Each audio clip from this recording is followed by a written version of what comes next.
Okay, again, go ahead. Why did the Soviets give it to Chile and then Chile gave it back to the United States? Well, because it was, he basically wanted to get out of the discussion, so he gave, since Stevenson wasn't using his time appropriately, Zarin, who led this, said, we're gonna move on to Chile, and Chile wanted to hear because it had to go to everybody.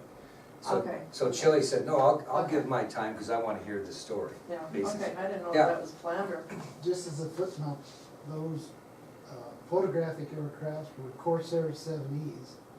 And when they showed the B-52s that were flying, those are G models because they have the tall tail. Right, The H models, which they fly now, have a shorter tail. yeah. Just FYI. And more intimidating, the ones with the bigger tails. Well, those that, don't quote me on this, some of those older models had rear tail gunners.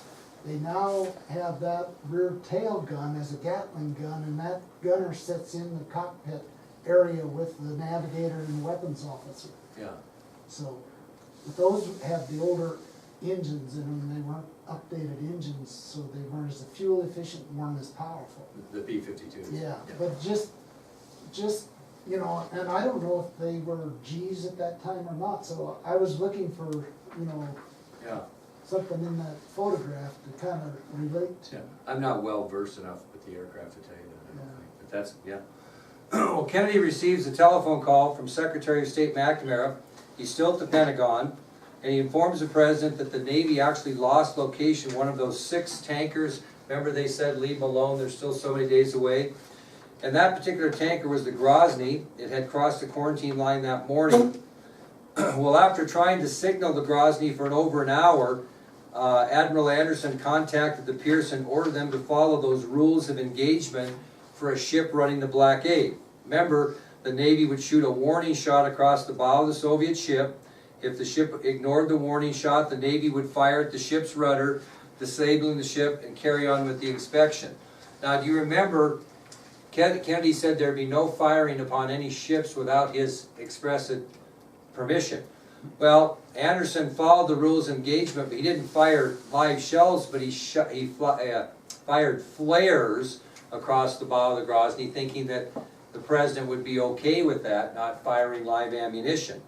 Well, McNamara's sitting right there, and he doesn't have any idea these are only flares, and he gets really upset and orders the firing to cease immediately. Well, Admiral Anderson and McNamara became involved in a very heated verbal discussion, and Admiral Anderson believed McNamara's interference was going to result in his men being killed. So they had quite a discussion back and forth in front of other officers and personnel. Well, at that time, Secretary McNamara emphasized to Admiral Anderson that the Soviets could have made the same mistake that he made, that they were firing live shells over the bow instead of flares. And McNamara ended the conversation by ordering Anderson that no further shots would be fired without his permission, and he further stated to Anderson that his permission would only be given if it came from the President to him. So there would be no more firing upon ships. But it was an interesting time. Well, after the firing of the flares over the bow of the ship, the vessel did comply with the American request. It stopped for inspection, and ironically, a crew from the USS Joseph P. Kennedy Jr. Searched that ship for contraband, and nothing was found on the Grozny, and so they allowed it to proceed to Cuba. So they were kind of right on that. Well, at this point in the Cuban Missile Crisis, both President Kennedy and Premier Khrushchev are at a standstill. They both have both militaries pressing them for action. They're finding it very difficult to communicate with each other. The military in both countries are putting pressure on them for military action that they know will surely result in war. And so both President Kennedy and Premier Khrushchev are exploring other options because neither wants deep down for their country to go to war with the other because they know what the result's going to be. Well, tension mounts, poor communication between the two world leaders continues, and then the crisis takes a really odd U-turn. And this is just kind of an incredible story. A man by the name of John Scally, and this is a picture of John Scally right here, enters the Cuban Missile Crisis. Well, who is John Scally? He's simply a news correspondent for ABC. He has good access to the White House and also President Kennedy. And earlier that day, Scally had received an interesting contact from a man he was familiar with. Scally was contacted by a Russian by the name of Alexander Fomin.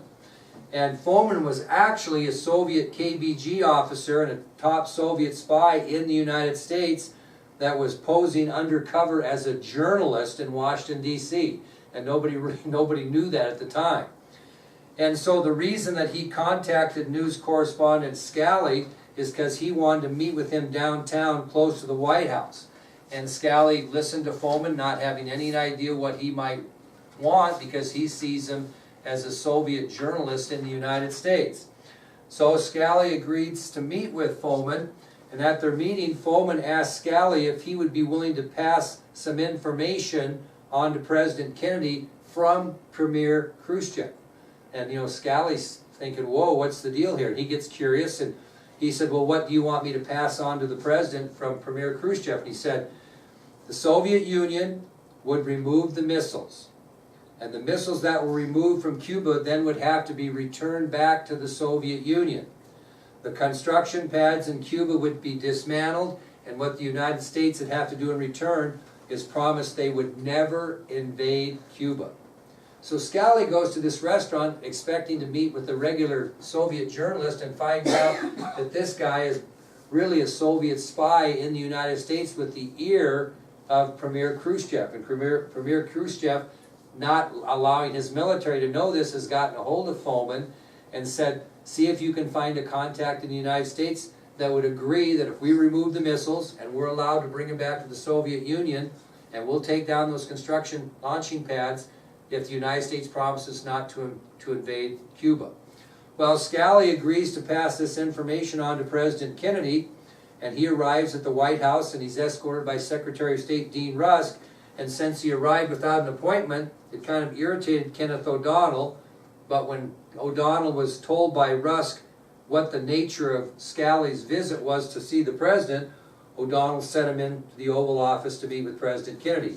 So Scally fills the president in with this information he received from Fomin, and John Scally also informed President Kennedy that he only had 3 hours before he was scheduled to meet with Fomin again to relay Kennedy's answer so he could relay that to Khrushchev. Well, President Kennedy told Scally he'd get back to him, quote, in a couple of hours. But what do you think that Kennedy would want to know before he responded back to Scally to go to Fomin? What would he want to check out? Verify. What's that? Verify. Verify if this Fomin, what's this Fomin's tie? Yeah, what's his tie to Khrushchev? So before he makes his decision, President Kennedy had to make sure that Fomin was legitimate and indeed knew Khrushchev, and this could be a possible situation. So he sends Kenneth O'Donnell to the FBI building to try to dig up information on Fomin to see if there's any kind of a relationship between this guy and Nikita Khrushchev. Well, O'Donnell reads Fomin's file and he finds nothing that would really tie them together at all. So finally he decides at the last moment, I'll dig into Khrushchev's file and see if there's any connections. So he goes all the way through Fomin's file, the FBI has, and finds nothing. Decides he'll go into Khrushchev's file. Well, finally, as he goes through Nikita Khrushchev's file, he finds the connection he needed, and the two Soviets served together in World War II and were considered war buddies, according to O'Donnell, so he passed that word on to President Kennedy. Well, after hearing the information, the president asked O'Donnell, what is I got to have your opinion here. Would you think these two have a relationship or not? Can we trust this contact or not? And O'Donnell responded by saying to the president, quote, my gut's telling me that Khrushchev is turning to an old friend to carry his message. Because he was looking for a way to communicate without involving the military as well. Well, Kennedy agreed with O'Donnell's synopsis, and he informed Scally that he would be favorable to Khrushchev's request. However, the missiles in Cuba had to be removed under United Nations inspection. That was the thing Kennedy wanted. So Scally relays this information to Fomin, who in turn got the message back to Khrushchev. Well, when Khrushchev receives the news, he sends a letter to Kennedy stating the following. Number one, he tells Kennedy about his own fear of nuclear war.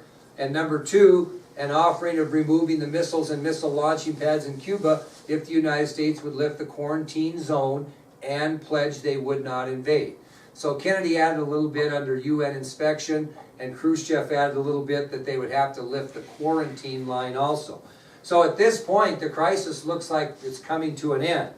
However, 12 hours later, a correspondence from Khrushchev is going to be much different. So he gets an initial response from Khrushchev, and then on Saturday, October 27th, which we're moving to next, he gets a different message.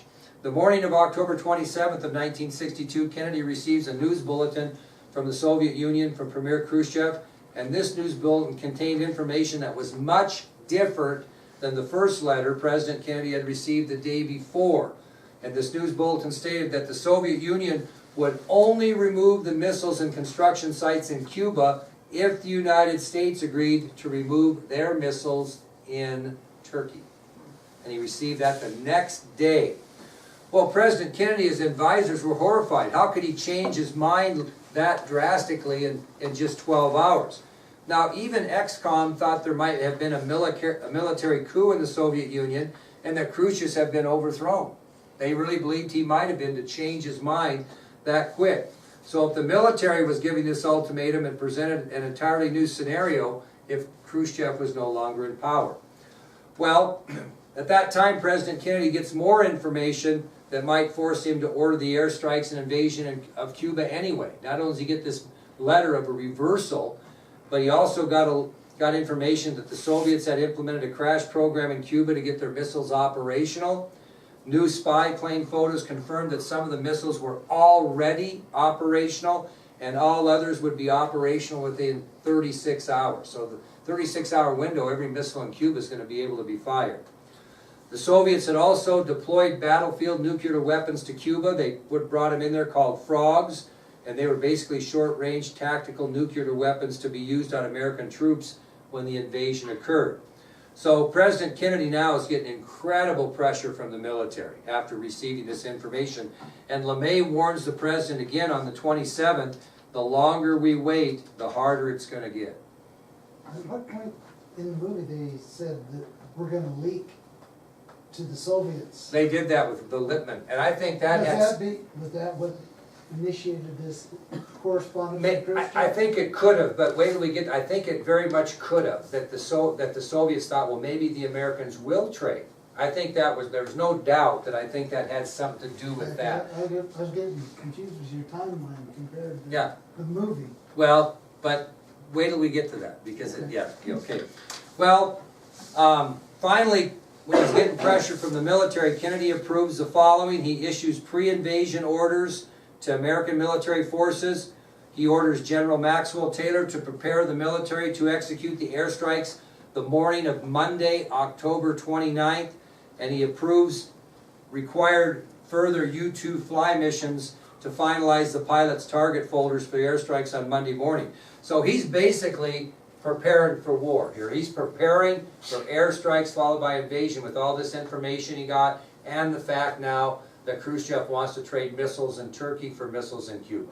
And he knows the military is never going to go for that. Never. So he's preparing for war, but he's giving himself a little time because they're going to go in Monday morning, October 29th. And this is the 27th. Well, these new U-2 flight missions are going to be a little higher level flights, basically to paint targets for the military when they go in Monday. So they have a map of what areas to hit. So these are not going to be low level on the deck flights. This is going to be up in the air higher. Well, O'Donnell has to get on the phone to talk to another pilot because he's got to give him the same information not to get shot at, because they want the element of surprise if they can Monday morning. Well, he visits with a pilot by the name of Major Rudolph Anderson, and as I mentioned, Anderson was scheduled for this high-level reconnaissance to better pick out targets that were going to be hit with the airstrikes on Monday. And this is what O'Donnell says to Anderson. He says, "Major, my name is Kenneth O'Donnell, Special Assistant to the President. Major, a few days ago, the President ordered me to keep control of what's going on out there. I've been browbeating pilots and Navy guys left and right to make sure you don't get us here in Washington into trouble. But you know what? We are pretty damn good ourselves at getting in trouble, so instead of riding your ass, I'm just going to tell you what's going on here and let you figure out the best help out let us figure out how to best help us out here. A lot of things are going wrong today, and it's making everyone nervous. The more things go wrong, people become more nervous, and it will be very hard to avoid war. Well, Anderson was not sure what O'Donnell was getting at, so he asked him, what exactly do you want of me? And he says, don't get shot down. And after further conversation with Major Anderson, O'Donnell asked the pilot, are you a religious man? And when Anderson answered that he was, O'Donnell's response was simply, good. Well, soon afterwards, news was received that Major Anderson's plane was shot down over Cuba, killing the pilot. And as a result, Major Rudolph Anderson became the first and only combat fatality of the Cuban Missile Crisis. So they lost that particular pilot. What the military insist on as soon as they got word of Anderson's being shot down and killed? They wanted immediate airstrikes on the sites that fired at Major Anderson's plane, per the rules of engagement. And President Kennedy refused to buckle under that pressure. He wanted confirmation that the launch by Cuba was the one that actually killed the American pilot, and it was not an accidental thing. Well, he's buying time, is what he's doing. Now, this is kind of interesting because General LeMay, who was really one that was pushing hard for war, after Kennedy refused to buckle under the pressure of the military and said, hey, I want confirmation that pilot died as a result of combat, not accidental, LeMay stepped up and he kind of bailed President Kennedy out of the tense situation and agreed with the president and stated that the military could wait until Monday to attack. It'd probably be safer for his pilots anyway. So you got to give LeMay a little credit there because he did step up and give the president a little breathing room. Well, at this point, President Kennedy and XCOM only have 36 hours to explore options for a solution on the crisis to avoid invading on Monday and more than likely a possible war with the Soviet Union. So a weary Kenneth O'Donnell leaves the White House and decides he's going to go watch his son play in a football game. During the game, his son asked him if everything was going to be okay, in which his father stated that everything would be fine. When Kenny Jr., his son, asked his father if he was coming home that night, he simply could not answer him and told him to go back to the game. Could not answer him. Well, while O'Donnell was gone, further discussion among XCOM pointed towards making a deal with the Soviets. What was the deal going to be? Missiles in Turkey for missiles in Cuba, because they did not want to go to war on Monday. Now, when O'Donnell arrived back at the White House, Bobby told him of the news of a possible trade, and O'Donnell became very agitated at the news, believing that agreeing to this trade would start a series of trade demands by the Soviet Union. And eventually, one of those trades was going to be one we couldn't live with, which was what? What do they want badly in Europe? Berlin. They want Berlin. And basically, Kenneth says, we can't do this. We can't trade these missiles in Turkey for the missiles in Cuba. Pretty soon, they're going to be trade after trade, and then they're going to want us to trade something we're not willing to trade, and that's Berlin. It's a bad idea. Well, O'Donnell pointed, this is getting back to what you said, O'Donnell pointed that since the leak came out after the first letter was sent, Khrushchev knew that they would be willing to trade missiles in Turkey. That's where it came from. So with just 28 hours before airstrikes in Cuba, XCOM made the decision against trading missiles in Turkey. They said, no, we're not going to do that. Now, what they decided, now think about this, they decided instead of trading missiles that they would just simply agree to the conditions of Khrushchev's first letter on October 26th and ignore the second letter of October 27th. Okay? They were just going to say, hey, oh, didn't get it. It's like report card time here. I think the mail shuts down every time the report cards come out. But they were just going to act like they didn't get the second demand. Well, this is where Kennedy excused himself from XCOM. He met privately with only his closest advisors, and the group decided, you know what, we're going to make a private offer to Premier Khrushchev. And the offer would be to remove American missiles in Turkey in exchange for the missiles being removed in Cuba. Now, why would they offer him such a deal privately? To see if he was still in control of the Soviet government. Because if they don't get a response for him, which he would respond favorably to that, then they know that the military is probably in control. So if the Soviet military is running the country, they would not agree to this private assurance, which would result in airstrikes followed by full-scale invasion of Cuba on Monday. If the Soviet Union agreed to the private assurance, then the United States would know that Khrushchev was still in control. Okay? Now, this would be the United States' final attempt at negotiation to avoid the invasion of Cuba and war with the Soviet Union. So, because of this importance of this negotiation, Kennedy's going to need to turn to a negotiator that would be diplomatic, not too soft, not too hard. Who's he going to send in to negotiate this deal? Who does he trust more than anyone? His brother Bobby. Okay? So as a result, President Kennedy sent his brother Bobby to negotiate with Soviet Ambassador Anatoly Dobrynin. Okay? He was one of the men that, when Gromyko came in and lied to the president about having missiles in Cuba, he was along with him. And he's also the one that Kennedy called prior to his national TV address saying what they were going to do as far as the blockade. So he's going to have him negotiate with Soviet Ambassador Dobrynin. Well, Kenneth O'Donnell drove Bobby to the Attorney General's office where Ambassador Dobrynin was already there waiting for him. And during Bobby Kennedy's mission during the meeting was twofold. If he could convince Ambassador Dobrynin to accept the offer from Premier Khrushchev's first letter of October 26, 1962, he was going to try to convince him to do what? What was the first deal that they were going to make? Okay, so he wasn't going to go in there and offer the missiles in Turkey just like that. He was going to go in and say, hey, guess what we're going to do here? We're going to agree to this whole thing you sent us on the 26th. You're going to take the missiles out under UN inspection. You can take the missiles back home with you. You're going to dismantle those missile launching sites, and we're going to promise to drop the quarantine line and never invade Cuba. That's what Bobby was going to try to get done first. Hopefully he could get that done. But if not, if he couldn't do it, and it looked like the meeting would end, Bobby was to offer the missiles in Turkey